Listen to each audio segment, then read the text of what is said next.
Bueno, vamos dando inicio a la presentación que nos toca ahora. Nos va a acompañar Agustín Menéndez, licenciado en Psicología, recibido con honores en la Universidad de Buenos Aires, especializado en Psicología Clínica y Terapia Cognitiva Conductual, también por la Universidad de Buenos Aires. Cuenta con un profesorado también de dicha universidad, miembro de la asociación de la Association for Contextual Behavioral Science, y ganador de una beca WAINT y también, bueno, ganador como estudiante de intercambio de la Universidad Nacional Autónoma de México. Nada, bienvenido Agustín, que nos va a hablar sobre transdiagnósticos en terapias cognitivas conductuales, protocolo unificado de Barlow para los trastornos unificados.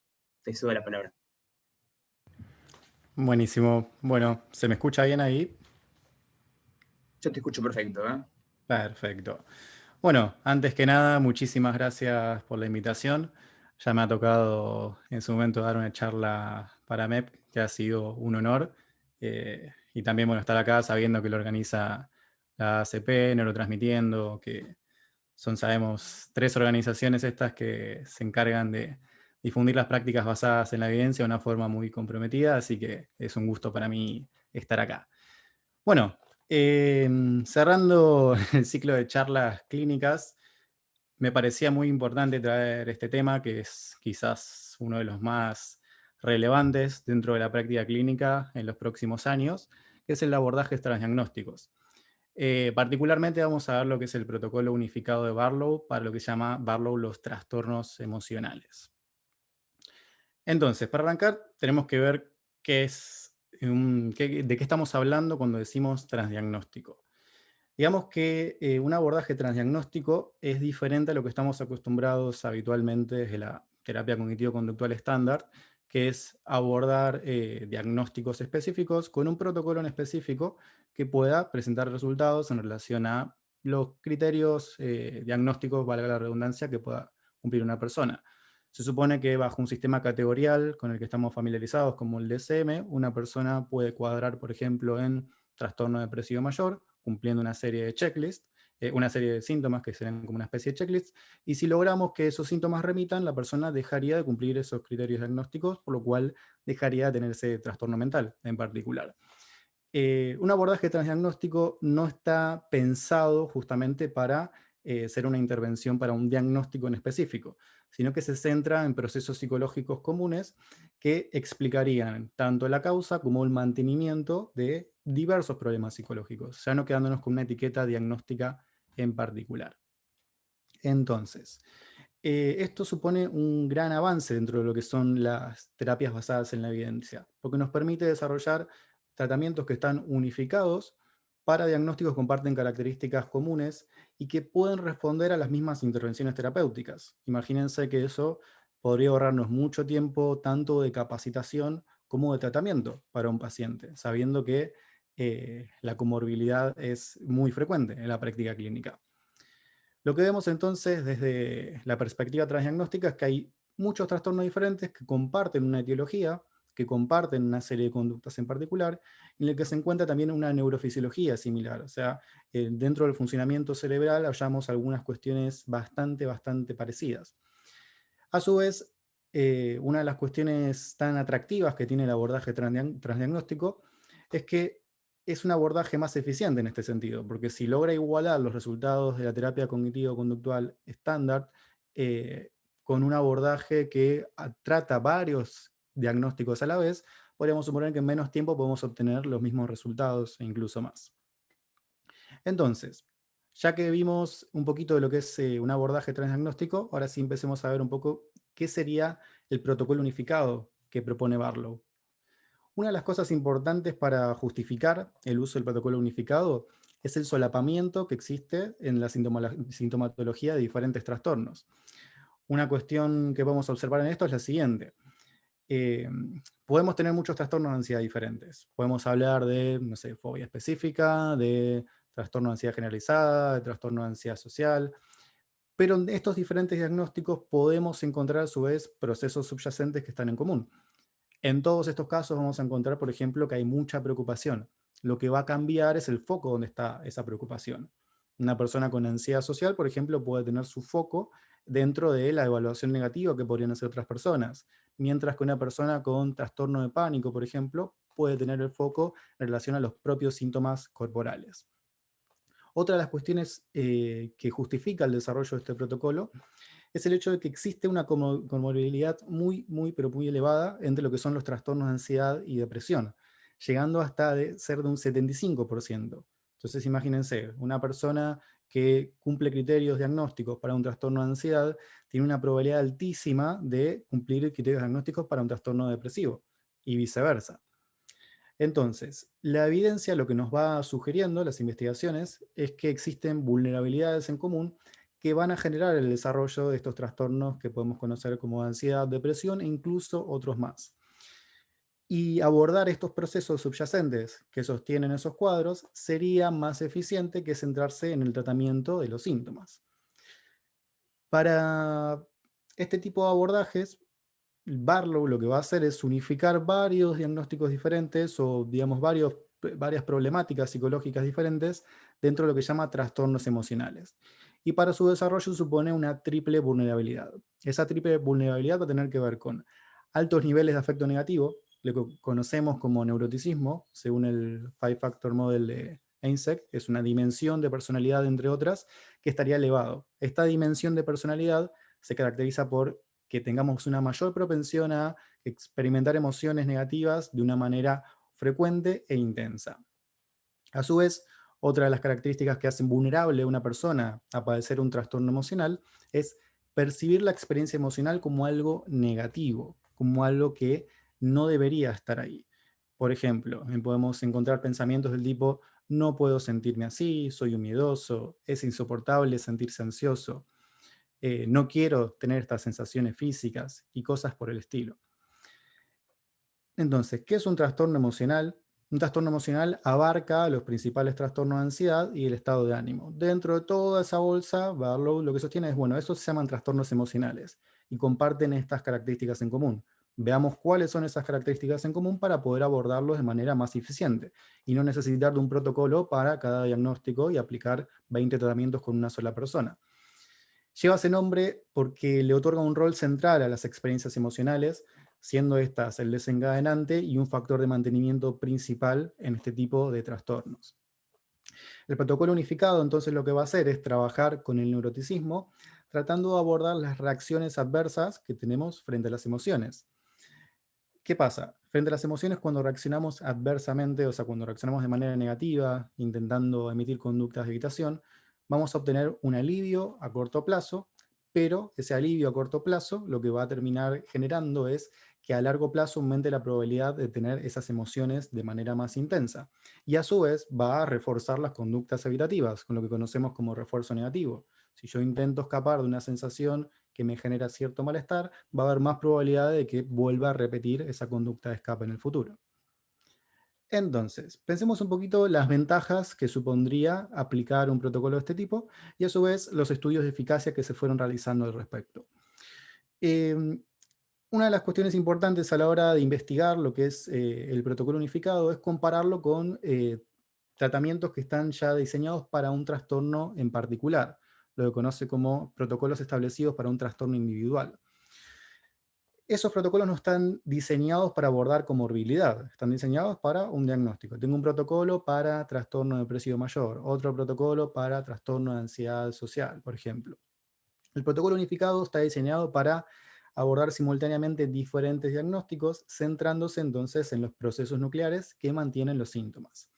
Resulta entonces, en este sentido, más eficiente, porque pensemos lo siguiente: el terapeuta puede formarse en un solo protocolo y brindar un tratamiento que tenga apoyo empírico para varios trastornos a la vez. Esto no quiere decir que este protocolo sea la panacea de la práctica clínica y solamente hay que estudiar esto, pero sí que, por ejemplo, en algunos casos en particular, donde, como sabemos en la práctica clínica, la comorbilidad es la regla más que la excepción, es lo que más nos encontramos. En algunos casos donde caen pacientes, por ejemplo, con un trastorno depresivo mayor y cumplen también criterios para trastorno de ansiedad social y también criterios para trastorno de ansiedad generalizada, Si hacemos un abordaje para cada uno de estos diagnósticos, probablemente se vuelva un tratamiento mucho más extenso. Y acá lo que vemos es que la investigación dice que eso se puede abordar en un solo tratamiento con un solo protocolo. Veamos los datos. ¿Qué dicen los estudios de eficacia? Comparados con los protocolos que están establecidos para un tratamiento individual, muestran resultados similares. Existe una reducción significativa entonces en la severidad del diagnóstico principal. Y el protocolo unificado tiene una pequeña ventaja en relación a esto, que es que los estudios dirían que hay una menor tasa de abandono a la hora de realizar este tipo de protocolos. El 62% de las personas ya no cumplían criterios diagnósticos para un trastorno emocional luego de haber aplicado el protocolo unificado, y los resultados entonces apuntarían a que es tan efectivo para tratar un trastorno de manera individual como lo que es un protocolo específico para eso, lo cual es un dato bastante importante. O sea, que tengo un protocolo para trastorno de ansiedad social específico para eso y aplico el protocolo unificado y tendría resultados similares, aunque este no esté diseñado específicamente para trastorno de ansiedad social. ¿En qué diagnósticos hasta ahora con la investigación se ha demostrado que puede llegar a ser útil el protocolo unificado de Barlow? Con los estudios más rigurosos, en este caso que fueron ensayos controlados aleatorizados, se han tenido muy buenos resultados para lo que es el trastorno de pánico con o sin agorafobia, el trastorno obsesivo compulsivo, trastorno de ansiedad generalizada y trastorno de ansiedad social. Este tipo de estudios son estudios controlados en los que se va asignando diferentes sujetos a diferentes grupos que cumplen un determinado criterio diagnóstico, obviamente, y no se sabe qué tratamiento van a recibir. Si van a recibir el tratamiento del protocolo específico, si no van a recibir tratamiento, si van a recibir el protocolo unificado, y luego expertos evalúan los avances en relación a cómo fueron progresando, y a su vez también se tiene en cuenta el criterio del propio paciente. Y así se van comparando para ver qué tanta eficacia tiene un tratamiento. También presenta buenos resultados para lo que es el trastorno de estrés postraumático, la agorafobia sin que haya presentado historia de trastorno de pánico, fobia específica, trastorno de ansiedad por la enfermedad, trastorno límite de personalidad, trastorno bipolar y trastorno depresivo mayor. A su vez, ha demostrado que facilita la abstinencia al consumo de alcohol cuando ese consumo se debe a un cuadro de ansiedad. También tiene buenos resultados para trastorno de ansiedad o depresión sin especificar, y presenta buenos resultados para algunos cuadros subclínicos. Bien, ¿cuáles serían los principios básicos de este tratamiento, del protocolo unificado? Los principios básicos son los mismos, los tradicionales conocemos de la terapia cognitivo-conductual estándar. Se recurre a la extinción, a la prevención de estrategias de evitación, a la exposición tanto conductual como emocional como interoceptiva, dependiendo del caso, y la flexibilidad cognitiva. Se hace énfasis entonces en cómo las personas experimentan sus emociones momento a momento y cómo responden a las mismas. Una de las cuestiones esenciales dentro de lo que son los trastornos emocionales es que estas personas usan estrategias de regulación emocional que terminan siendo contraproducentes y terminan manteniendo y aumentando los síntomas. Estas estrategias de regulación se presentan justamente como intentos para reducir o evitar la intensidad de estas emociones que los pacientes perciben como desagradables. Entonces vemos que esa estrategia a la que se recurre y esa respuesta aversiva a las emociones termina siendo contraproducente. ¿Cuál sería el objetivo entonces del tratamiento? Que los pacientes paulatinamente puedan ver otra forma de afrontar y experimentar las emociones y responder a las mismas de una forma que les resulte adaptativa, en principio. La idea de este protocolo no es eliminar las emociones negativas ni incómodas. Primero, porque no es posible. Segundo, porque tampoco sería deseable, porque vamos a ver que todas estas emociones incómodas con las que luchamos habitualmente son adaptativas y tiene sentido que estén ahí. En todo caso, el problema no es tanto la emoción, sino cómo respondemos a esas emociones para sacárnoslas de encima, utilizando estrategias que suelen ser desadaptativas. Entonces se busca también que el paciente aprenda a regularlas de una manera funcional y que pueda estar en contacto con las mismas, percibiéndolas como útiles y adaptativas.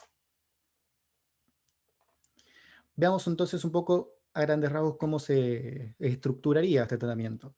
Este tratamiento se sirve de dos manuales. Un manual que usa el terapeuta, que se va guiando módulo por módulo, y un manual que usa el paciente, que también semana a semana va a implicar que lea en promedio unas 5 páginas en relación a lo que se vio en la sesión, también completando una serie de actividades que ayudan a reforzar aquellos contenidos que se fueron viendo en el espacio terapéutico.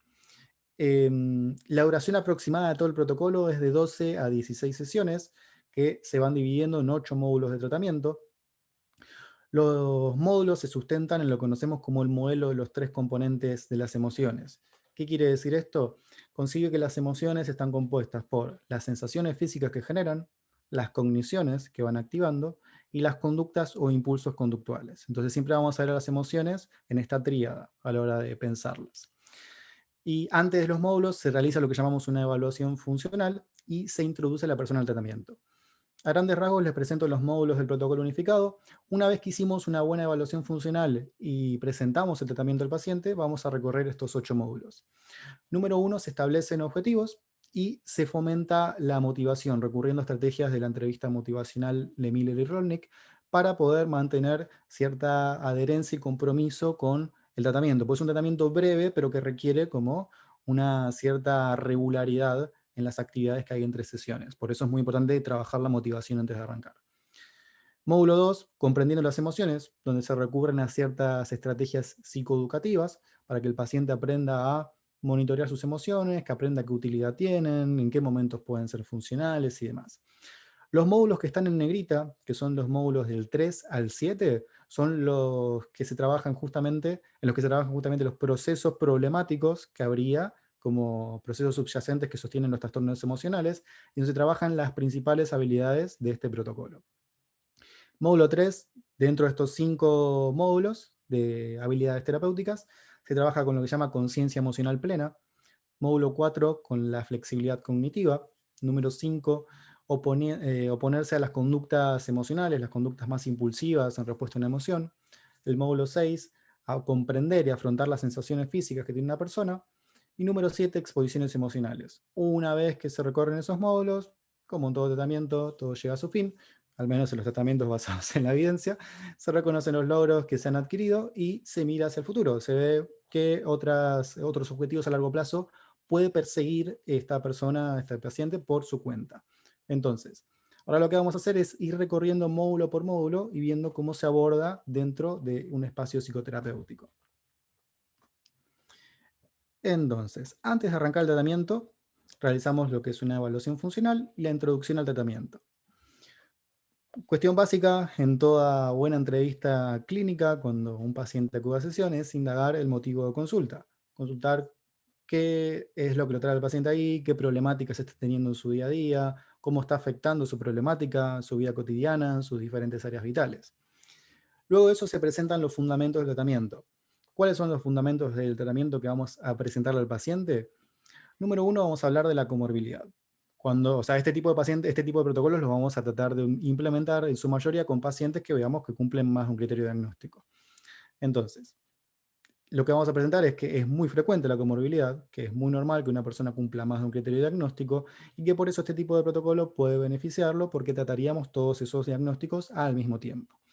Y a su vez, que esos diagnósticos pueden compartir características en común, que van a ser el foco de tratamiento.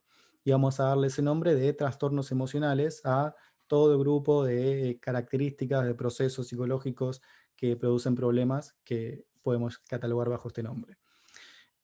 Vamos a evaluar 3 cuestiones que son muy importantes a la hora de evaluar si existe o no un trastorno emocional. Número 1, la potencia de las emociones.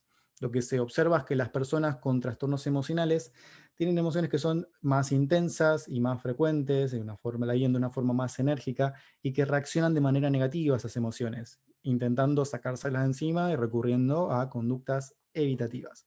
A su vez, dentro de esta potencia de las emociones, es prudente hacer lo que llamamos como un análisis topográfico de las conductas. Ver la frecuencia, la intensidad y la duración de estas experiencias emocionales para tener un buen registro al respecto. Luego, otro aspecto central dentro de estos trastornos serían las reacciones o creencias negativas. Esto de intentar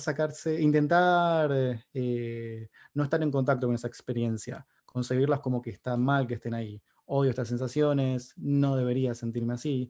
Entonces, reaccionar negativamente a las emociones hace que se vuelvan más molestas, de alguna forma. No es lo mismo estar ansioso asumiendo que es una respuesta normal, que es inevitable, que es incontrolable, que estar ansioso pensando no debería sentirme así. ¿Cuándo se ve esta ansiedad? Se vuelve una experiencia mucho más aversiva. Y a su vez indagar sobre qué tan tan malas son las emociones del paciente, según su propio juicio subjetivo, qué tan negativas las percibe. Y finalmente vamos a evaluar lo que son las conductas como respuesta a estas emociones, que tienen que ver generalmente con evitar, escapar y controlar. Son conductas que intentan de alguna forma reducir la intensidad de las emociones o escapar a las mismas en vez de aceptarlas y estar en contacto con ellas. Esto lo que tiene, como habíamos visto hace un momentito, es que a largo plazo no tiende a funcionar muy bien. Entonces vamos a indagar sobre evitación situacional, que son justamente las conductas evitativas que la persona emprende para no estar en contacto con situaciones que activarían emociones incómodas. Por ejemplo, persona con ansiedades sociales, como no me presento a dar una clase frente a muchas personas ni en pedo, porque me voy a poner ansioso, y eso no está bueno. Por ejemplo, eso sería una evitación situacional.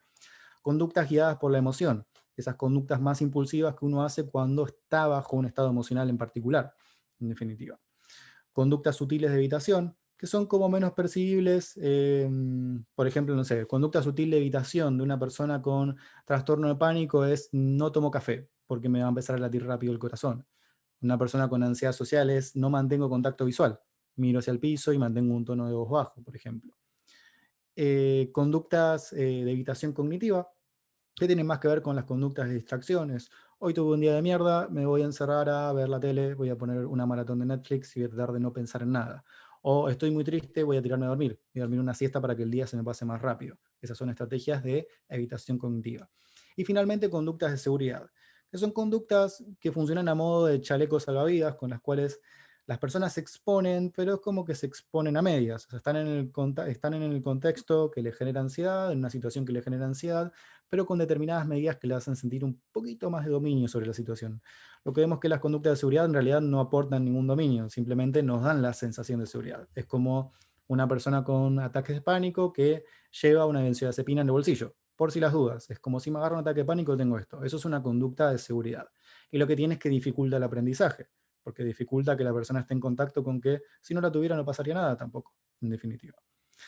De esto se hace una evaluación funcional, entonces de estos tres aspectos, de la intensidad emocional, de la reacción aversiva y las conductas de evitación. Luego de eso se presenta el tratamiento y las actividades que se van a hacer módulo a módulo junto con el paciente. ¿Cómo quedaría entonces una conceptualización del caso desde el protocolo unificado de Barlow? Sería así. Bueno, de más está decir el nombre del paciente, se van listando los problemas actuales que tiene la persona, se especifican las emociones intensas desagradables que está teniendo y las reacciones aversivas frente a esas emociones. Frente a emociones intensas desagradables, por ejemplo, no sé, eh, ansiedad muy elevada cuando estoy en el supermercado y está lleno de gente, por ejemplo. Reacciones aversivas es como estas reacciones que tenemos concibiendo las emociones como algo negativo. No quiero sentirme así, soy un miedoso, soy una miedosa, debería superar esto, siempre me pasa lo mismo. Luego lo que vamos a hacer es catalogar el afrontamiento evitativo, que son estas conductas que vimos recién, de evitación situacional, conductas sutiles de evitación, evitación cognitiva, conductas de seguridad, y luego de eso desarrollamos un plan de tratamiento, donde se especifican los 5 módulos principales, donde están las habilidades terapéuticas, y vamos a poner dónde vamos a hacer hincapié con el caso particular del paciente. No es lo mismo un paciente que venga con diagnóstico principal trastorno de pánico que alguien que venga con diagnóstico principal de TAC, por ejemplo. Vamos a hacer hincapié más en un módulo que en otro, seguramente, porque sabemos que en ese caso puede verse más beneficiado. Todas las semanas, él o la paciente van a completar 2 test.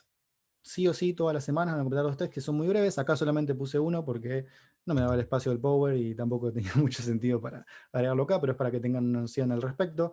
Un test que tiene que ver con ansiedad y un test que tiene que ver con depresión. Uno se llama OASIS y otro se llama OTSIS. Uno es escala global de severidad y funcionalidad de la ansiedad y otra exactamente igual, pero de la depresión. Tiene 5 preguntas, es un test que se hace al toque y sobre todo los pacientes cuando van semana a semana ya lo pueden hacer mucho más rápido.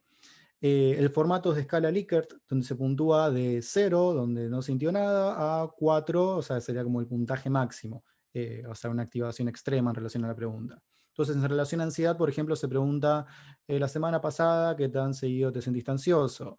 ¿Qué tan intensa o fuerte fue la ansiedad? ¿Con qué frecuencia evitaste situaciones, lugares, etcétera? y así durante 5 preguntas. Y acá a la derecha tenemos este gráfico que es muy interesante para evaluar los progresos del tratamiento, donde semana a semana se va registrando la puntuación que tuvo la persona en las dos escalas, tanto la depresión como la ansiedad. En este caso, la punteada es la escala de ansiedad y la que no es punteada es la escala de depresión. En la parte de abajo lo que vemos es las semanas de tratamiento. Vemos que va del 1 al 20, un aproximado de 20 semanas, quizás que se puede llegar a extender. Y en la parte de los laterales observamos la puntuación que tuvo. Entonces, como son 5 preguntas y el máximo puntaje para cada pregunta es 4, el puntaje máximo que puede tener una persona es 20. Lo que esperaríamos es que semana a semana vaya bajando este puntaje, como se ve en este gráfico en particular, que es el recorte de un tratamiento. Vemos que en la semana 16 los puntajes llegaron a 5 o 6 cuando habían arrancado en 15 y 20. Esto motiva al paciente a seguir trabajando semana a semana. Y una cuestión importante de recalcar de todas formas es que los progresos en una psicoterapia no son lineales, no es que empieza a bajar radicalmente. Va a bajar y cada tanto, como observamos acá, va a haber un pico, va a volver a subir y va a seguir bajando y volver a subir. Pero lo que observamos es que en el recorte más a largo plazo, teniendo en cuenta todas las semanas, lo que se observa es una disminución significativa de tanto los síntomas que tiene esta persona de ansiedad como de depresión. Ahora sí, arrancamos con el módulo 1 del protocolo unificado. En este módulo se van a establecer los objetivos del tratamiento y se va a trabajar con la motivación.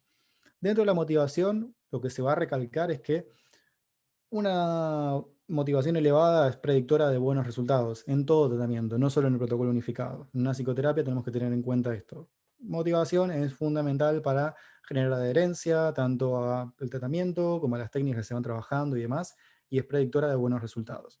No es que por sí sola basta, pero es predictora de buenos resultados, es predictora de que el paciente va a hacer lo que estamos acordando en conjunto y lo que vamos trabajando semana a semana. A su vez es importante psicoeducar sobre que la motivación fluctúa en el tratamiento y nos pasa a todos en la práctica clínica. La máxima motivación que tiene un paciente es cuando arranca, las primeras 2 o 3 semanas, y lo más probable es que después eso baje un poquito. Y es normal, como asumirlo como algo normal, darle a entender que va a haber momentos donde quizás no tenga muchas ganas de leer material, no tenga muchas ganas de completar los protocolos, pero que esos momentos, si sostiene su conducta de ir comprometiéndose con cada una de las actividades que vamos planteando, en poco tiempo puede obtener buenos resultados. Sobre todo teniendo en cuenta que es un tratamiento que dura de 12 a 16 semanas. Eh, es bueno para trabajar la motivación y de hecho en el protocolo unificado de Barlow lo recomiendan, y yo también lo recomiendo, trabajar con entrevista motivacional de Miller y Rodnick, que es un librazo para la práctica clínica y tiene muchos tips que son muy interesantes. Básicamente se fomenta que la persona pueda visibilizar la discrepancia entre lo que está haciendo y dónde lo están llevando esas conductas y dónde querría estar. Mientras más visible sea esa discrepancia, más va a haber, más motivación va a haber para el tratamiento. Dentro de los objetivos del tratamiento vamos a pautar las áreas problemáticas que tiene el paciente hoy en día, pensando en áreas vitales como su familia, el estudio, el trabajo, el tiempo libre, el ocio, etc. ¿Qué objetivos tiene dentro de esas áreas? Tratando de que sean objetivos realistas. Y en esto lo vamos a ir apuntalando al paciente, ayudándolo a poder determinar objetivos que sean alcanzables. Si un paciente plantea el objetivo de quiero ser feliz, y quizás no es un objetivo muy realista, porque va a haber momentos donde no sea feliz, independientemente de que el tratamiento sea o no sea exitoso. Entonces, objetivos como, por ejemplo, no sé, me gustaría poder viajar en colectivo a una persona que está sufriendo ataques de pánico. O me gustaría invitar a la persona que me gusta salir, una persona que tiene ansiedad social. Y así dependiendo las diferentes problemáticas que puedan estar apareciendo. Y a su vez vamos a desglosar esos objetivos en pequeños pasos que puedan ir aproximando de manera gradual a la persona hacia ese objetivo, porque también una cosa es formularlo y otra cosa es tener una dirección clara en relación a cómo me acerco a ese objetivo en particular. Después, una cuestión importante a tener en cuenta y que ayuda a fomentar la motivación es plantearse también de manera realista los pros y los contras de cambiar y de permanecer igual, de ambos aspectos. Generalmente, todos, y los pacientes también, o sea, pero nosotros no somos la excepción, nos ponemos medio chamulleros y como que no hay contras de la terapia. Y sí, la terapia tiene muchas contras, o sea, tenés que venir todas las semanas, tenés que pagar un tratamiento, tenés que hacer ejercicios, algunos no te van a gustar, es como que esté claro en eso, porque mientras más claro tenga la adversidad que se va a encontrar el paciente, más forma de anticiparse hay a eso. No es lo mismo que vea todo color de rosa y de repente se encuentre con que no le gusta completar escalas o no le gusta hacer exposición, por ejemplo. Como plantear de entrada las reglas del juego va a ayudar a que se sostenga más fácilmente la conducta. Eso no quiere decir que le vamos a vender todo como así gris, color negro, pero sí que tiene que tener en cuenta los esfuerzos que tiene que emprender para cambiar. A su vez, los beneficios que tendría, que tenga bien en claro de cómo se vería beneficiado el tratamiento. A su vez, los beneficios que tiene permanecer igual sin ser hipócritas, o sea, tiene beneficios, en definitiva. Si una persona viene por cesación tabáquica y quiere dejar de fumar, no obstante, permanecer igual va a tener algunos beneficios, si no, no se mantendría esa conducta. No sé, me gusta el sabor del cigarrillo, me gusta fumar después de tomar un café o estando en contacto en una reunión social. O sea, algún beneficio para que se sostenga la conducta debe tener. Y los contras de eso, ¿qué contras tiene que vos sostengas esta conducta, que permanezcas igual? Entonces está bueno para tenerlo como panorama del tratamiento y poder refrescarlo de vez en cuando cuando notemos que la motivación está fluctuando un poco, así como los objetivos, ir viendo a lo largo del tratamiento si nos estamos acercando o no a lo que había planteado inicialmente él o la paciente. Módulo 2. Lo que vamos a ver en este módulo es fomentar que el paciente empiece a comprender un poco mejor sus emociones. Para eso que vamos a hacer, vamos a psicoeducar sobre las emociones. Vamos a hablar de la utilidad que tienen, qué tan adaptativas pueden ser. Y en particular vamos a hablar de las emociones incómodas, las emociones que prácticamente nadie está dispuesto a percibir. La ansiedad, el asco, el miedo, el enojo. Este módulo se caracteriza en principio por ir presentando situaciones o explicando la lógica adaptativa que tendrían estas emociones, o sea, que son evolutivamente adquiridas por algo en particular. Por ejemplo, no sé, hablamos de la ansiedad y podemos explicar que la respuesta a la ansiedad es adaptativa, que en una situación donde, por ejemplo, te enterás que, no sé, te olvidaste que mañana tenías que presentar un examen muy importante, la ansiedad te va a ayudar a permanecer despierto, a prestar más atención, a durante el examen estar concentrado todo el tiempo a pesar de que estés cansado. O sea, es una emoción que puede ser muy útil en algunos momentos. Sí es incómoda, pero puede ayudarnos a acercarnos a la vida que queremos vivir. Y de hecho también psicoeducar sobre que es inevitable. Los momentos importantes de la vida de una persona es prácticamente inevitable que no sienta ansiedad. Nadie acá da un examen o defiende su tesis sin sentir nada de ansiedad. Nadie se casa, tiene hijos o se muda o se compite por una beca sin nada de ansiedad. Percibimos ansiedad y es adaptativa, nos ayuda. Así como el miedo, o sea, el ejemplo típico del miedo es escuchás un bocinazo en el medio de la calle que está a pocos metros y saltás inmediatamente. O sea, en esa situación, sentir miedo es adaptativo, te ayuda a escapar de algo que podría ser potencialmente letal.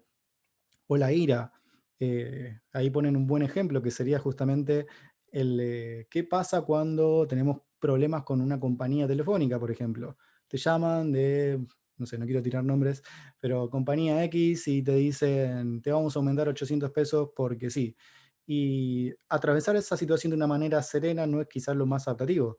Tampoco quiere decir insultar a la persona y ponerse agresivo, sino que estar enojado lo que hace es que uno se ponga más firme en una situación y que defienda lo que cree que es justo. Nos motiva a la acción, de alguna forma. Si a una persona le dicen eso y no le genera nada, es como, bueno, no va a hacer nada, probablemente.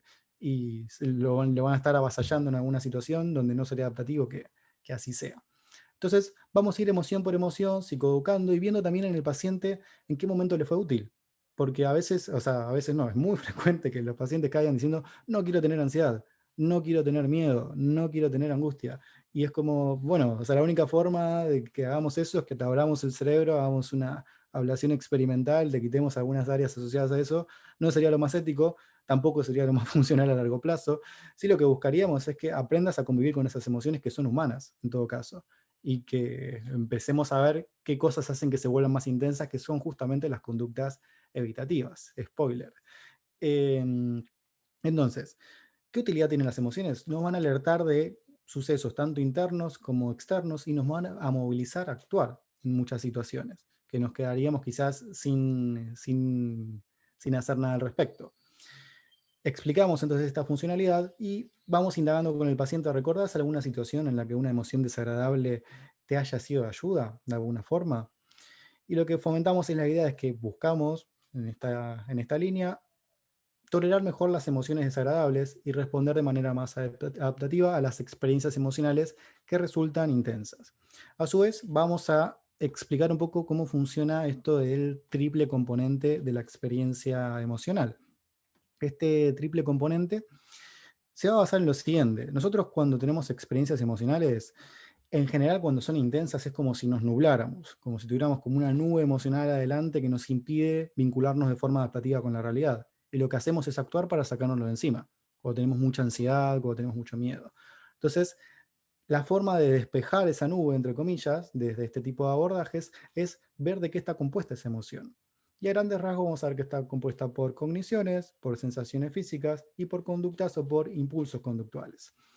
Dentro de las cogniciones, vamos a ver que no es nada nuevo esto, que está ya descrito en la teoría cognitiva de Beck e incluso antes que Beck, que es que interfieren en cómo cómo vamos sintiendo las experiencias que vivimos.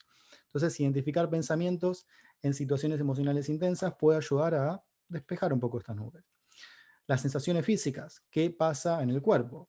Las emociones generan sí o sí una respuesta física. Va a haber pacientes que le digan, no, no siento nada cuando estoy ansioso. Minga, o sea, las emociones pasan en el cuerpo. Te va a pasar algo, te va a latir el corazón, te van a transpirar las manos, te va a doler el estómago, te van a temblar las piernas. Algo sucede porque hay una activación fisiológica, en definitiva. Entonces no hay chance de que no pase nada.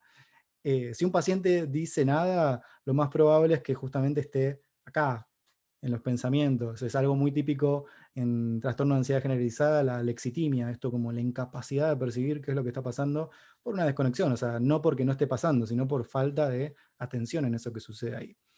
Entonces, indagar sobre las sensaciones frente a diferentes emociones, viendo, bueno, vos cuando tenés miedo, ¿cómo vivís el miedo? ¿En qué parte del cuerpo lo sentís? O cuando tenés ansiedad, a mí me pasa que siento un nudo en la garganta, ¿a vos te pasa algo similar o percibís otras sensaciones? Ir viendo cómo con modelado y reforzamiento, también cuando el paciente se va aproximando a determinadas respuestas, cómo puede empezar a percibir esas reacciones que va teniendo. Y a su vez también plantear que existen sensaciones que son similares en emociones diferentes, en definitiva. Que muchas veces luchamos contra las sensaciones, pero no, hay unas emociones donde no las percibimos como problemáticas. Si estoy muy alegre, también me va a empezar a latir rápido el corazón. Y ahí no lo voy a ver como algo negativo y no voy a empezar a pelear contra eso. Entonces, ¿por qué si estoy ansioso y me late el corazón y, no sé, soy más panicoso, voy a estar como, uy, me está por dar un infarto, me va a pasar algo? En ese sentido, como ver que hay cosas compartidas en las reacciones corporales dentro de diferentes emociones. Y a su vez las conductas e impulsos conductuales. Las emociones, como vimos, sirven para que nos movilicemos, para el cambio de conducta. Y muchas veces la respuesta que tenemos a las emociones es automática. Es como que ya está preestablecida casi de que, bueno, es así. O sea, nos toca una bocina en el medio de la calle y saltamos para atrás. No es que reflexionamos al respecto de qué hacer. Actuamos, simplemente. La idea es que el paciente empiece a registrar los tres componentes de sus emociones y cómo interactúan para aumentar la intensidad. Ahí podemos ponerle un ejemplo, o sea, imagínate una persona que está esperando para entrar a una entrevista laboral muy importante en su vida. ¿Qué podría estar sintiendo en el cuerpo? ¿Qué podría estar diciéndole su mente en ese momento? ¿Qué podría estar teniendo el impulso a hacer? ¿O qué conducta podría tener en esa situación? Como viendo cómo se interrelacionan estos tres componentes. Y luego vamos a trabajar con lo que se llama el arco de las emociones. Arco viene a ser como una forma de resumir lo que es antecedente, respuesta a la experiencia emocional y consecuencias, esas respuestas emocionales. Lo conocemos básicamente como, de manera, a grosso modo, muy simplificada, de un análisis funcional de la conducta, ver qué está desencadenando eso, la respuesta emocional vista en estos tres aspectos, o sea, esta tríada de la experiencia emocional, qué pasa en el cuerpo, qué dice la mente y a dónde nos moviliza la conducta, y las consecuencias de las respuestas emocionales, que es donde más hincapié vamos a hacer, a corto plazo y a largo plazo, haciendo hincapié en el funcionamiento del refuerzo negativo. O sea, vamos a ver que las conductas, las consecuencias que tienen, digamos, a corto plazo, esas conductas que tiene el paciente frente a sus reacciones emocionales, tienden a venir a regular esa emoción, que funcionan, es perfecto. O sea, yo tengo ansiedad, me bajo una botella de whisky y probablemente, además de estar cerca de un coma etílico, pero ansiedad no voy a tener, va a funcionar a corto plazo para regular eso. Ahora bien, a largo plazo no va a ser lo más adaptativo si yo cada vez que tengo ansiedad recurro a esa conducta en particular. Va a ser que mi respuesta emocional a largo plazo se vuelva más intensa y que a su vez no tenga esta respuesta de afrontamiento que resulte más adaptativa. A su vez, la conducta a corto plazo de, por ejemplo, ingerir alcohol para bajar la ansiedad, que es algo muy típico en trastorno de ansiedad social, se termina reforzando negativamente, porque está retirando un estímulo aversivo en el ambiente, está retirando ansiedad, y lo que hace es que aumenta las probabilidades de que yo vuelva a emitir la misma conducta en el futuro frente a una situación similar. A su vez, se psicoeduca al paciente sobre que nosotros aprendemos en relación a nuestras experiencias emocionales previas y aprendemos a evitar a sentirnos mal, e intentar manejar esas experiencias emocionales intensas. No está mal ese aprendizaje. El tema es que si nos quedamos solamente con eso, puede ser que nuestra conducta se vuelva más rígida y que no nos estemos moviendo de manera adaptativa en relación al ambiente.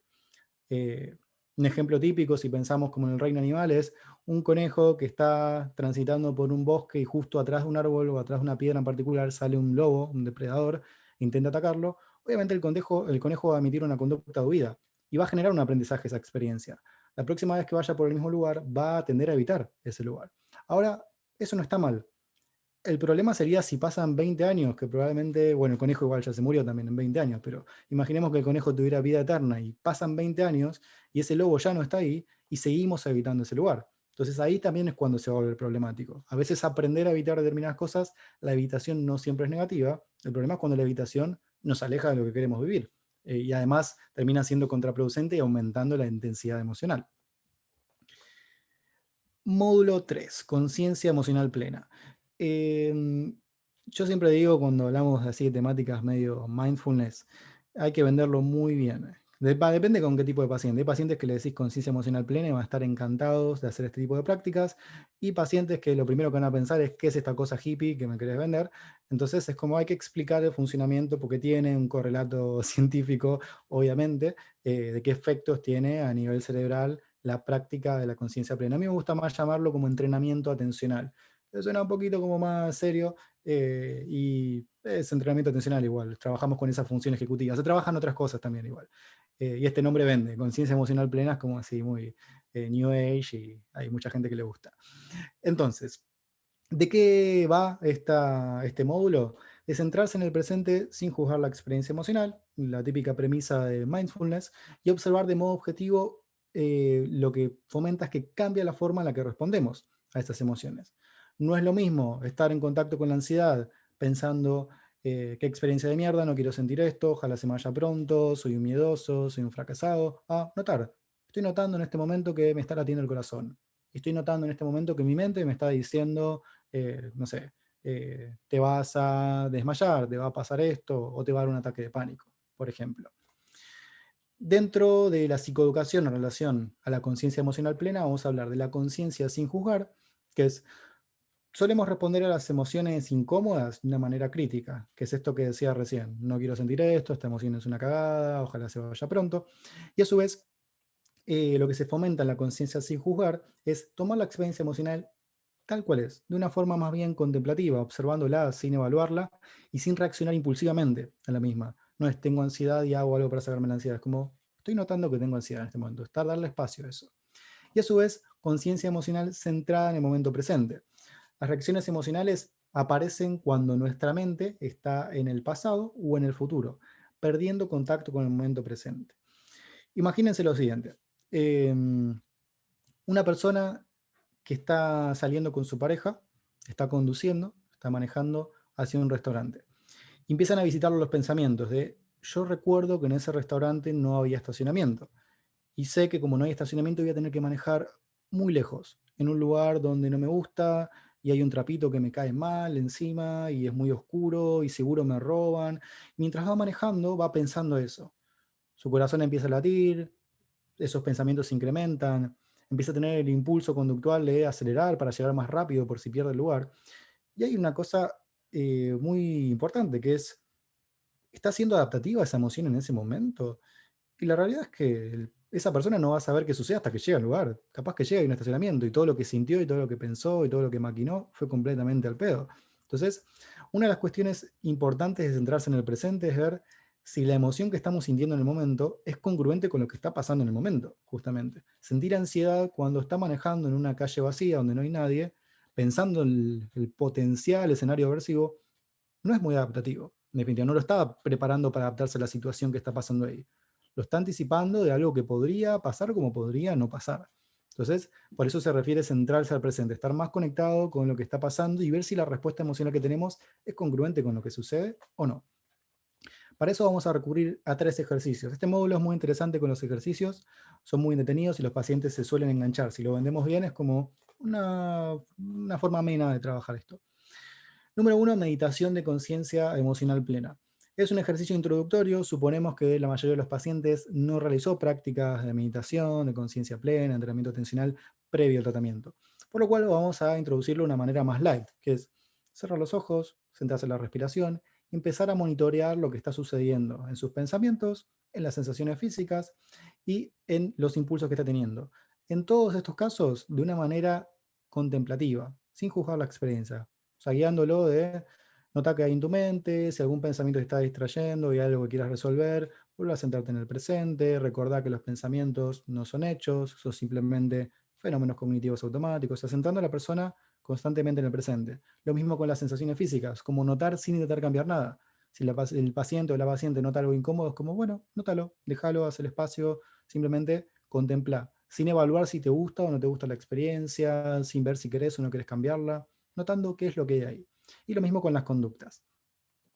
El segundo ejercicio que se propone en este módulo, que para mí es de los más interesantes, es el de inducción al estado de conciencia plena, que se hace con música. En este módulo lo que proponen es que indaguemos con el paciente qué tipo de música o qué canción en específico puede inducirle determinado estado emocional. Por ejemplo, busquemos alguna canción que te haga sentir triste. Indagamos, vamos encontrando, hacemos que el paciente escuche esa canción y que note qué pasa en los 3 componentes de la emoción, que note qué pasa en su cuerpo, que note qué pasa en sus pensamientos y que note qué impulsos conductuales o conductas está emitiendo en ese momento. Como aprender a estar en contacto con la emoción tal cual es, simplemente de una forma contemplativa. Y así con diferentes estados emocionales. Una canción que le genera alegría, una canción que le genera ansiedad, una canción que le genera enojo. Algunas van a ser más complicadas que otras, pero en principio está bueno para inducir una emoción y estar en contacto con eso. Si es un paciente que, por ejemplo, emite siempre conductas evitativas frente a la ansiedad, ahí tenemos una forma muy sencilla de generarle ansiedad y que la note, simplemente, que no haga nada para cambiarla, aprender a estar en contacto con lo que pasa. Y lo que vemos que la ansiedad que le genera no es muy diferente a la ansiedad en otras situaciones, porque pasa lo mismo en el cuerpo, pasa lo mismo en los pensamientos y pasa lo mismo en la conducta. Como último ejercicio de este módulo, lo que se propone es lo que se llama anclarse al presente. Son 4 pasos muy sencillos, que es para el ejemplo que había dado antes, por ejemplo, de esta persona que está conduciendo, que está manejando y que su mente está en el futuro y empieza a sentir emociones en relación a eso. Cuando detectamos que la emoción que estamos sintiendo en el momento presente no es congruente con lo que está pasando, lo que buscamos es anclarnos al presente. Por ejemplo, si yo en este momento me pusiera ansioso por, no sé, una charla que tengo que dar la semana que viene, no sería muy adaptativo, porque no está pasando eso ahora. Ahora estoy haciendo otra cosa, mi vida está en otro lugar, estoy como con otras tareas y demás. Entonces, cuando detectamos que la mente hace esos viajes en el tiempo, se va al pasado, se va al futuro, una buena forma es practicar esto de anclarse al presente. Consta de 4 pasos. Uno es una señal para prestar atención al presente. La más conocida y más típica que nos sirve a todos es la respiración. Como noto que mi mente se va al futuro, y llevar un momento la atención a la respiración, como ese anclaje de salgo de los pensamientos y voy a lo que estoy sintiendo ahora, en este momento. Número 2, el triple chequeo, el chequeo de las emociones sin juzgar, como me di cuenta que estaba pensando en la charla la semana que viene, respiré, noto, ¿qué está pasando en mi cuerpo?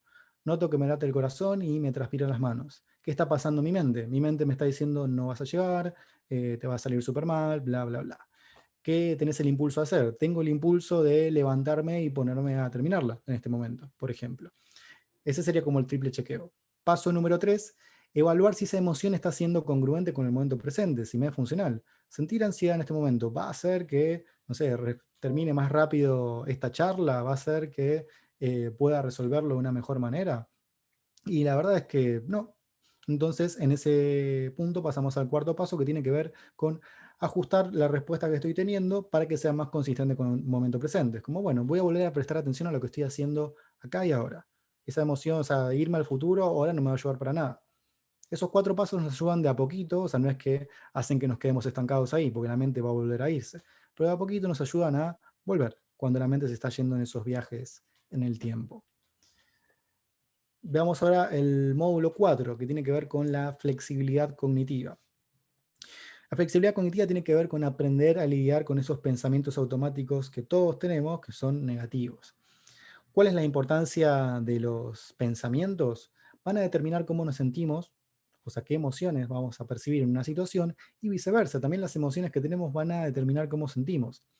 Un buen ejemplo para presentar esto es un ejemplo así bastante pavo, que es el de, imagínate que estás caminando por la calle, te cruzas con un conocido, con una conocida, lo saludás y esa persona sigue de largo. ¿Qué pensarías en esa situación?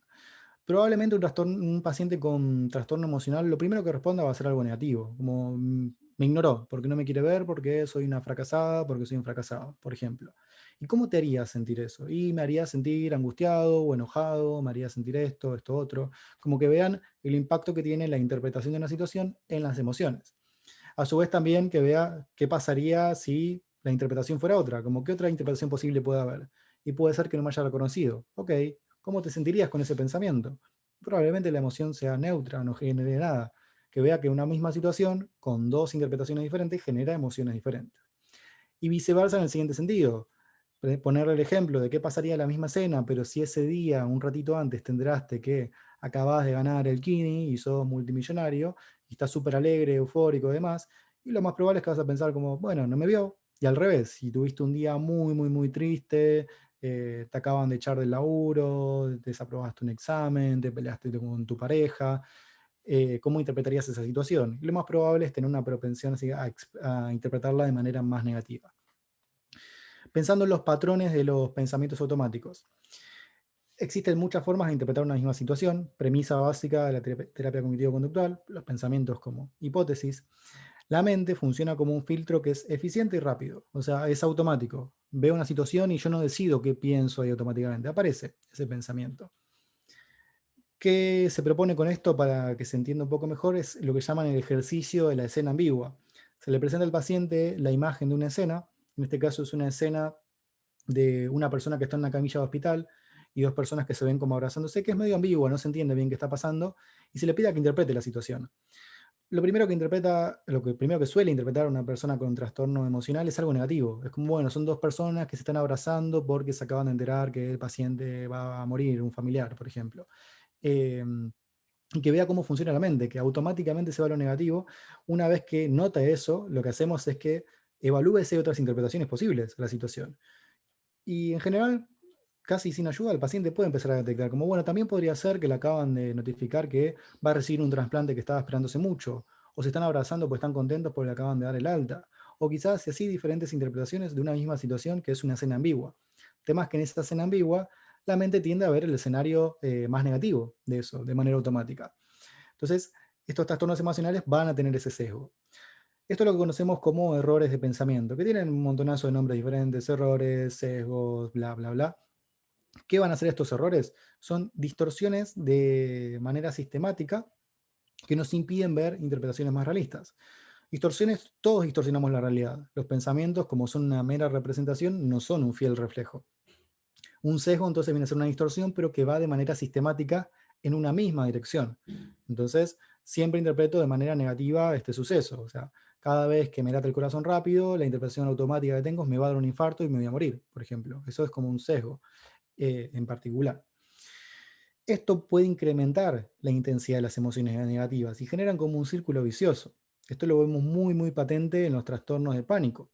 Una persona que interpreta me da un infarto y le late más rápido el corazón, y como le late más rápido el corazón, confirma su creencia que le va a dar un infarto, y así se va generando la sobreactivación fisiológica que conocemos como ataque de pánico. En este protocolo nosotros sabemos que hay una lista muy larga de sesgos cognitivos típicos, tanto para la ansiedad como para la depresión. No obstante,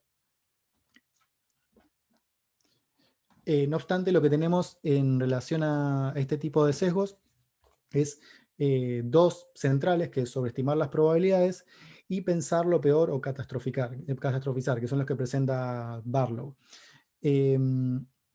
Saltar a conclusiones tiene que ver con subestimar las probabilidades de que suceda algo. Me estudié 10 módulos de un examen y son 11 y seguro me van a preguntar el que no sé.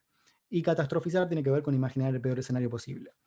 Ser consciente de los errores de pensamiento en la vida diaria nos va a ayudar a ser más flexibles. Eh, a su vez, lo que se busca es practicar la flexibilidad cognitiva, que no implica eliminar estos pensamientos, sino fomentar el desarrollo de interpretaciones más realistas frente a las situaciones.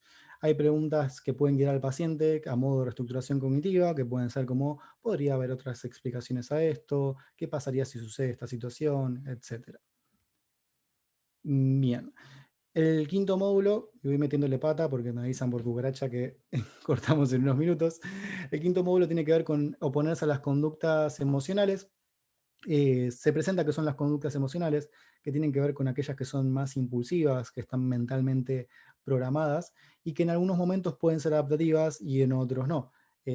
Responder de manera impulsiva a una emoción a veces puede funcionar. En la situación en la que me tocan bocina y me están a punto de atropellar y salto, por ejemplo. Eso es una situación adaptativa, pero la misma emoción, la misma respuesta en otras situaciones pueden hacerlo. Acá vamos a seguir la lista de conductas emocionales, que son las que vimos al principio: la evitación situacional, las guiadas por la emoción, las que son conductas sutiles de evitación, la evitación cognitiva y conductas de seguridad. Comprender el rol de las conductas en el mantenimiento de los trastornos emocionales es muy importante.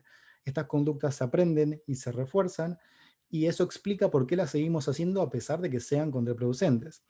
Un buen ejercicio para esto es el del efecto paradojal, quizás muchos lo conozcan, que es el del oso blanco, esto de intentar no pensar en un oso blanco por un minuto. Y que vea a la persona que mientras más conductas está emprendiendo para no pensar en eso, más lo va a pensar. Y lo mismo pasa con las emociones, las sensaciones físicas y demás. ¿Por qué? Porque llevamos la atención a ese lugar para chequear que esté o no esté. Y eso hace que se vuelva como más presente en la mente. Y a su vez romper el círculo vicioso de las conductas frente a emociones que sean disfuncionales. Fomentar que la persona desarrolle conductas alternativas y que vea que se encuentra con resultados diferentes tanto a corto como a largo plazo. Comprender y afrontar las emociones, las sensaciones físicas. Vamos a ver que cómo interpretamos las sensaciones físicas hace a cómo vamos experimentando cómo las interpretamos hace que influyen cómo las vamos experimentando, dependen del contexto en el que aparezca esa sensación física. No es lo mismo que esté acostado en mi cama, me empieza a latir rápido el corazón, a que suceda si estoy en una montaña rusa. En una puedo interpretar de manera catastrófica y en otra va a ser como, bueno, es normal que esté pasando esto ahora. Y a su vez que las sensaciones físicas no son inherentemente amenazantes. Frente a la evitación de las sensaciones físicas, nos impiden la capacidad para tolerarlas, para ver que son una respuesta normal y a su vez generan hipervigilancia y una alta sensibilidad a las mismas, hacen que estemos chequeando constantemente y a su vez que las percibamos como mucho más aversivas de lo que realmente son. Para reducir esto se busca lo que se llama exposición sistemática. Se generan ejercicios para inducción de síntomas, que son los típicos que se usan de exposición interoceptiva en trastorno de pánico. Buscamos el ejercicio más conveniente para la persona. Por ejemplo, si tiene miedo a quedarse sin aire, o síntomas así más de sofocamiento, respirar por una pajita es un ejercicio muy habitual. Que lo haga durante intensidad máxima unos 60 segundos y que vaya evaluando las sensaciones físicas, que evalúe el malestar que le genera y la similitud que tiene con la emoción que está evitando en general. Se terminan las exposiciones cuando baje eso en lo posible, o cuando ya lo haya transitado un buen momento, porque si lo hacemos cuando la persona apenas tiene esas sensaciones, estamos reforzando el miedo de los síntomas.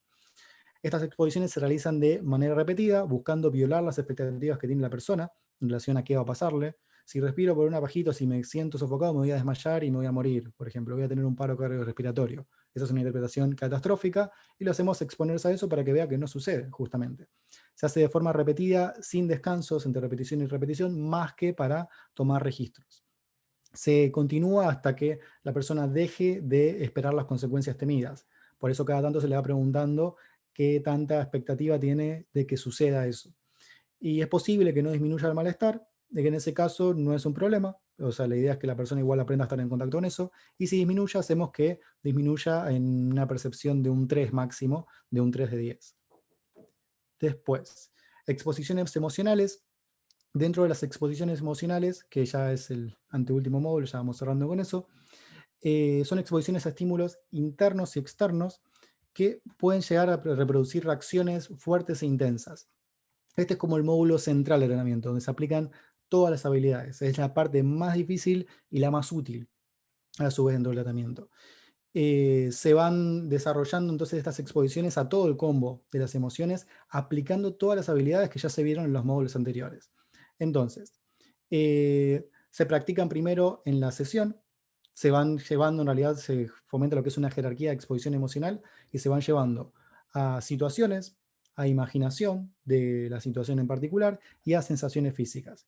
Dentro de la consulta vamos a estructurarla de la siguiente manera. Se acuerda la jerarquía de exposición, que es esta jerarquía de cosas que le activan menos a cosas que le activan más a esta persona en particular. A su vez, se discuten los pensamientos negativos en relación a la tarea, de lo que le podría generar esa emoción. Se recuerda la importancia de recurrir a lo que es la conciencia emocional plena, o sea, que la persona esté centrada en lo que está pasando en ese momento en relación a su experiencia emocional, y se busca identificar conductas emocionales que puedan estar interfiriendo de manera anticipada. Entonces, se registra la práctica de exposición emocional luego de haberla terminado durante unos 10 minutos. Y a su vez, el último paso, obviamente, como en toda psicoterapia, es llevar esto al mundo real, exposición en vivo en su vida, de manera gradual. Bien, como último módulo de tratamiento, se busca reconocer los logros y mirar hacia el futuro, qué viene después. Se revisan todas las habilidades que se fueron trabajando, se evalúa el progreso con ese gráfico que vimos al principio, viendo cómo fueron disminuyendo los síntomas de ansiedad y depresión. Se anticipan las dificultades, suponiendo que la persona, como es un ser humano, va a tener emociones negativas en otro momento, va a vivir sucesos adversos, y es normal que ahí aumenten algunos síntomas en particular. Se fomenta que continúe practicando las habilidades que vimos en terapia y que pueda tener algunos objetivos más a largo plazo, de qué pasaría si sigue practicando esas habilidades, qué otras cosas podría seguir consiguiendo. Y finalmente, a modo de cierre, se finaliza el tratamiento. Bien, hemos llegado al final. Perdón si me apuré un poquito en los últimos 2 o 3 diapos, pero bueno, no quería extenderme demasiado para que haya tiempo. No sé si quieren hacer después preguntas o si ya damos por finalizado. La verdad, algo muy interesante. Creo que estoy sintiendo una emoción de felicidad en este momento. Muy buena presentación. Quiero decirte que hay varias preguntas, así que te vamos a hacer un par. No todas, porque te tendrás que quedar acá como hasta como hasta las 8 de la noche, así que Yo por mí vamos a me hacer un par. quedo.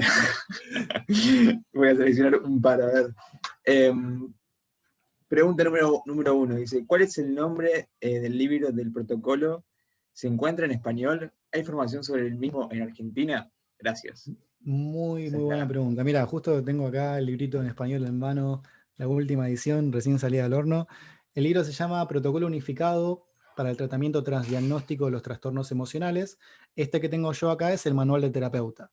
Está el manual del terapeuta y está el manual del paciente. Yo recomiendo siempre tener los dos, por si las dudas, porque está bueno estar en el rol del paciente, leer también qué es lo que va a hacer y demás. No obstante, obviamente, el principal para un terapeuta es este. En cuanto está en español este libro, también está en inglés, obviamente, pero está en español traducida a la última edición, por lo cual, si a alguien se le dificulta la lectura en inglés, está accesible. En cuanto a formación, tiro el chivo. Ahora en abril vamos a dar un curso junto con el doctor Cristian Garay y con las licenciadas Milagros Celeri y Camila Cremades sobre este tema en particular. Lo vamos a dar en la UBA, en la Facultad de Psicología, como curso de extensión. Así que si alguien se quiere anotar en eso, es bienvenido. Si no, también tiro el chivo de la formación oficial. Si ustedes entran a la página de este libro, que si no me equivoco se llama o algo de protocolo unificado o treatments that work, tratamientos que funcionan, tienen la formación de terapeuta como que certificado en aplicar este tratamiento y también de terapeuta que capacita a otras personas. Un pequeño detalle. La formación como terapeuta de esto sale $3.000 y la otra sale $6.000. O sea, para un bolsillo latinoamericano es complicado, pero se los dejo. Si alguien tiene el dinero y quiere hacerla, es una capacitación zarpadísima y se capacitan por la gente que escribió este protocolo, o sea que son como de la élite del ámbito psicoterapéutico a nivel mundial dentro de los así grandes autores. Así que es una buena idea si tienen el dinero para hacerlo. Si no, compren el libro y hagan el curso nuestro que lo vamos a dar dentro de poco. Ok, genial, gracias.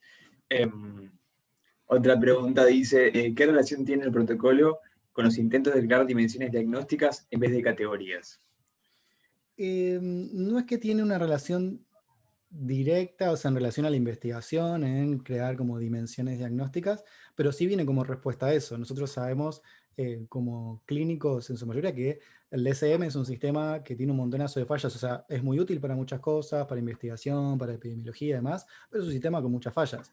Pues lo que vemos es la regla en la clínica, es la comorbilidad, la comorbilidad es la regla más que la excepción, o sea, es mucho más común que una persona cumpla varios diagnósticos. Entonces, si un sistema de clasificación en el cual clasificasen varias cosas a la vez, no es un muy buen sistema de clasificación. Como yo hiciera un sistema de clasificación de color de pelo donde al mismo tiempo soy rubio, morocho y pelirrojo, como no es un buen sistema de clasificación, si lo pensamos en esos términos. Y a su vez vemos como que hay migración diagnóstica, como que no es raro que alguien pase de un diagnóstico a otro.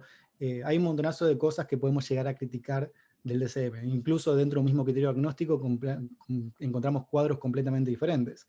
Dos personas que tienen trastorno depresivo mayor, uno puede tener hipersomnia y otro puede tener insomnio, uno puede comer en exceso, otro puede dejar de comer, uno puede estar irritable, otro puede estar triste, o sea, y son el mismo diagnóstico. Entonces, tiene muchas críticas. En respuesta a eso vienen investigaciones más a pensar más que en criterios categoriales, en criterios dimensionales, y ahí también van surgiendo algunos tratamientos transdiagnósticos. Este no es el único, hay otros, como terapia cognitiva basada en procesos de Hayes y Hoffman, el Transdiagnostic Map to Case Formulation. O sea, hay un montonazo de abordajes diferentes que ya hoy en día, siglo XXI, a la vanguardia de la psicoterapia, están intentando responder a esto, diciendo, bueno, vamos a hacer tratamientos que no solo sean efectivos y eficaces, sino que también sean más eficientes para esta problemática. ¿Por qué? Porque no es una buena idea, o sea, no es tan eficiente capacitarte para 50 protocolos diferentes y estar todo el tiempo renovando, porque además se van actualizando constantemente, y a su vez para un paciente no es una buena idea si cumple 5 criterios diagnósticos que tenga que pasar por 5 protocolos.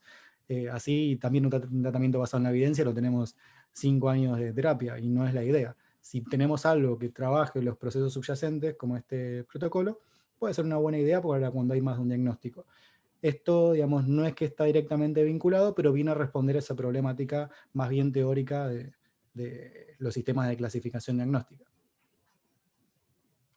Buenísimo, genial. Otra pregunta que dice, em, ¿existen tratamientos transdiagnósticos para trastornos psicóticos del espectro de la esquizofrenia? Si es así, ¿dónde puedo leer? Me mataste en ese aspecto, me mataste. Sí, sabemos que dentro del ámbito psicoterapéutico las intervenciones que tenemos para los cuadros de esquizofrenia son bastante modestas. De hecho, es un tratamiento más bien complementario, tratamiento farmacológico que no puede no estar. De hecho, el tratamiento es ese. La psicoterapia trabaja más con psicoeducación, habilidades, adherencia al tratamiento farmacológico y ese tipo de cosas. Eh, Desconozco, y en particular desconozco de la comorbilidad que pueda haber con esquizofrenia, si suele haber una comorbilidad frecuente con otros diagnósticos y que se amerite en ese caso, que se amerite hacer un protocolo transdiagnóstico. En este caso, como todo lo que es eje 1, trastorno de ansiedad y trastorno del estado de ánimo, hay una comorbilidad altísima que llega al 75%, acá tiene mucho sentido diseñar un protocolo que venga a intervenir sobre los procesos subyacentes que explicarían todos los casos. Ahí no sé si ameritaría tanto, pero dejemos la puerta abierta. Eh, no te podría responder al 100% si hay un protocolo para eso. Ok, genial. Bueno, vamos con la última pregunta. Al terminar con el objetivo del tratamiento, ¿se puede establecer uno nuevo y continuar con el paciente? Sí, por supuesto, por supuesto. Si hubiera algún objetivo, o sea, que nosotros ameritemos, que nosotros consideremos, evaluemos, que sea mejor que lo trabaje en este espacio terapéutico y que en lo cual podríamos ayudarlo, totalmente. Sí, sí, sí, no sería ningún problema. Y de hecho, eso es algo que pasa en todo tratamiento. A la hora de dar un alta, se evalúa si hay otros objetivos que el paciente podría perseguir y con los cuales podría llegar a servirse una psicoterapia que lo ayude. Si evaluamos que puede seguir avanzando por su cuenta en relación a su objetivo, lo planteamos abiertamente, de todas formas, que es uno de los principios también de las psicoterapias basadas en la evidencia. Ser honestos y plantear, según el consentimiento informado, qué es lo que puede esperar el paciente y cuál es la mejor recomendación que podemos darle. Pero sí, no habría un problema. Si hubiera un objetivo claro y se vuelve a planificar otro tratamiento en relación a eso, no sería ningún problema. Buenísimo. Bueno, nada, gracias. Te doy las gracias por esta charla que diste el día de hoy. Muy buena, muy completa. me voy con una idea de qué es el protocolo de Barlow y bueno, con mucha información y cosas dando vueltas, así que gracias. Buenísimo, les agradezco muchísimo a ustedes por la invitación, a los que estén viendo la charla, que bueno, no los puedo ver desde acá, pero espero que la hayan disfrutado. Y bueno, será hasta la próxima. Buenísimo. Hay muchos comentarios en YouTube, así que hay mucha gente que le gustó muchísimo, así que les gustó. Buenísimo, ahí voy a ver el feedback. Después puedes entrar a mirar algo porque te tiran muchas flores. Ah, buenísimo, buenísimo, me gusta eso. Bien. Bueno, Bien. Bueno, muchachos, Agus, nos vamos despidiendo entonces. nos veremos la próxima. Un abrazo grande y muchas gracias por todo.